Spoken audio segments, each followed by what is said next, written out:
मुनि अत्रि ब्रह्मा जी के मानस पुत्र थे, जो ब्रह्मा जी के नेत्रों से उत्पन्न हुए थे। यह सोम के पिता थे, जो इनके नेत्र से आविर्भूत हुए।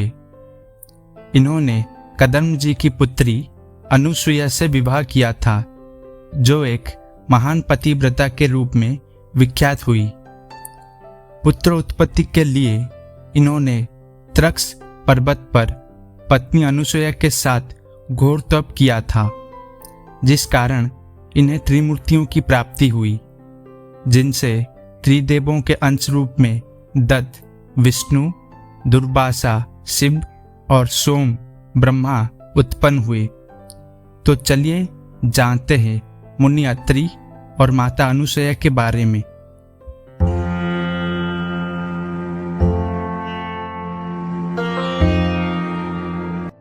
इस तथ्य पर एक कथा आधारित है, जो इस प्रकार है। ऋषि अत्रि और माता अनुसुईया अपने दाम्पत्य जीवन को बहुत सहज भाव के साथ व्यतीत कर रहे थे। देवी अनुसुईया जी की पतिव्रता के आगे सभी के नतमस्तक हुआ करते थे। इनके जीवन को देखकर देवता भी प्रसन्न होते थे। जब एक बार देवी लक्ष्मी, पार्वती और सरस्वती को ऋषि अत्रि की पत्नी अनुसुईया के दिव्य पतिव्रत के बारे में ज्ञात होता है, तो वो उनकी परीक्षा लेने का विचार करती है और तीनों देवियां अपने पतियों भगवान विष्णु, शंकर एवं ब्रह्मा को अनुसुईया के पतिव्रत की परीक्षा लेने को कहती है।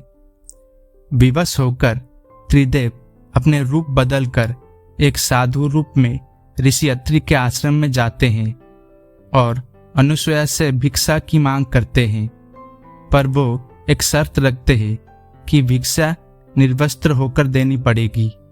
इस पर देवी अनुसुईया जी धर्म संकट में पड़ जाती है।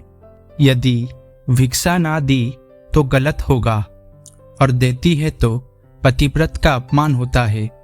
अतः वो उनसे कहती है कि उन्हें बालक रूप में यह भिक्षा दे सकती है तथा हाथ में जल लेकर संकल्प द्वारा यह तीनों देवों को शिशु रूप में परिवर्तित कर देती है और भिक्षा देती है।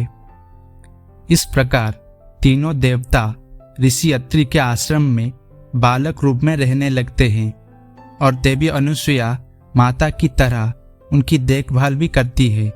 तब माता अनुसुईया के हृदय में मातृत्व भाव उमड़ पड़ा। फिर शिशुओं को दूध भात खिलाया और तीनों को गोद में सुलाया, तो तीनों गहरी नींद में सो गए।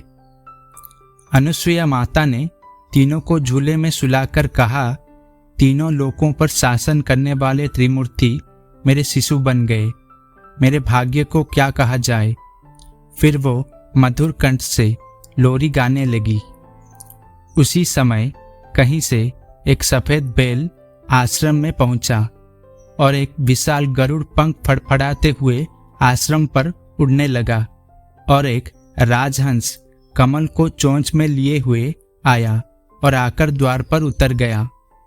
यह नजारा देखकर नारद जी, लक्ष्मी, सरस्वती, पार्वती जी आ पहुंचे।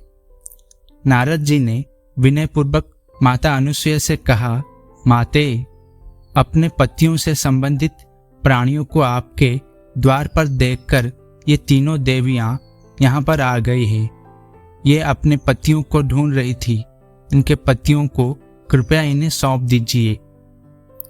अनुसुईया ने तीनों देवियों को प्रणाम करके कहा, माताओं, झूलों में सोने वाले शिशु अगर आपके पति है तो उनको आप ले जा सकती है। दोस्तों, वीडियो में आगे बढ़ने से पहले कृपया हमारे वीडियो को लाइक करके इस चैनल को सब्सक्राइब कर दीजिए। इससे हमारा मनोबल बढ़ेगा और आपके लिए ऐसी ही वीडियोस बनाने के लिए हमारा प्रयास जारी रहेगा। लेकिन जब तीनों देवियों ने तीनों शिशुओं को देखा तो एक समान लगने वाले तीनों शिशु गहरी निद्रा में सो रहे थे। इस पर लक्ष्मी, सरस्वती और पार्वती भ्रमित होने लगी। नारद जी ने उनकी स्थिति जानकर उनसे पूछा, आप क्या अपने पति को पहचान नहीं सकती? कृपया आप हास्य का पात्र ना बने और जल्दी से अपने अपने पति को गोद में उठा लीजिए। देवियों ने जल्दी में एक एक शिशु को उठा लिया। वे शिशु एक साथ त्रिमूर्तियों के रूप में खड़े हो गए। तब उन्हें मालूम हुआ कि सरस्वती ने शिवजी को, लक्ष्मी ने ब्रह्मा को और पार्वती ने विष्णु को उठा लिया है। तीनों देवियां शर्मिंदा होकर दूर जा खड़ी हो गई। उसी समय अत्रि महर्षि अपने घर लौट आए। अपने घर त्रिमूर्तियों को पाकर हाथ जोड़ने लगे। तभी ब्रह्मा, विष्णु और महेश्वर ने एक होकर दत्तात्रेय का रूप धारण किया। अपने स्वरूप में आ जाने पर तीनों देव ऋषि अत्रि एवं माता अनुसुईया को वरदान देते हैं कि वो कालांतर में उनके घर पुत्र रूप में जन्म लेंगे और त्रिदेवों के अंश रूप में दत्तात्रेय, दुर्वासा और सोम रूप में उत्पन्न होंगे। महर्षि अत्रि वैदिक मंत्रदृष्टा ऋषि माने गए हैं। अनेक धार्मिक ग्रंथों में इनके आविर्भाव तथा चरित्र का सुंदर वर्णन किया गया है। महर्षि अत्रि को ज्ञान, तपस्या, सदाचार, भक्ति एवं मंत्र शक्ति के ज्ञाता रूप में व्यक्त किया जाता है। भगवान श्री राम अपने भक्त महर्षि अत्रि एवं देवी अनुसुईया की भक्ति को सफल करने के लिए स्वयं उनके आश्रम पर पधारते हैं और माता अनुसुईया देवी सीता को पतिव्रत का उपदेश भी देती है। उन्हें दिव्य वस्त्र एवं आभूषण प्रदान करती है। महर्षि अत्रि तीनों गुणों सत्व, रजस, तमस गुणों से परे थे। वह गुणातीत थे। महर्षि अत्रि सदाचार का जीवन व्यतीत करते हुए चित्रकूट के तपोवन में रहा करते थे। वेदों में वर्णित है कि ऋषि अत्रि को अश्विनी कुमार की कृपा प्राप्त थी। इस पर एक कथा भी प्राप्त होती है कि एक बार जब महर्षि अत्रि समाधिस्थ थे, तब दैत्यों ने इन्हें उठाकर 7 द्वारा यंत्र में डाल देते हैं और जलाने का प्रयत्न करते हैं, परंतु समाधि में होने के कारण इन्हें इस बात का ज्ञान नहीं होता। तभी उचित समय पर अश्विनी कुमार वहां पहुंचकर ऋषि अत्रि को उन दैत्यों के चंगुल से बचाते हैं। यही कथा ऋग्वेद में प्रथम मंडल में भी बताई गई है।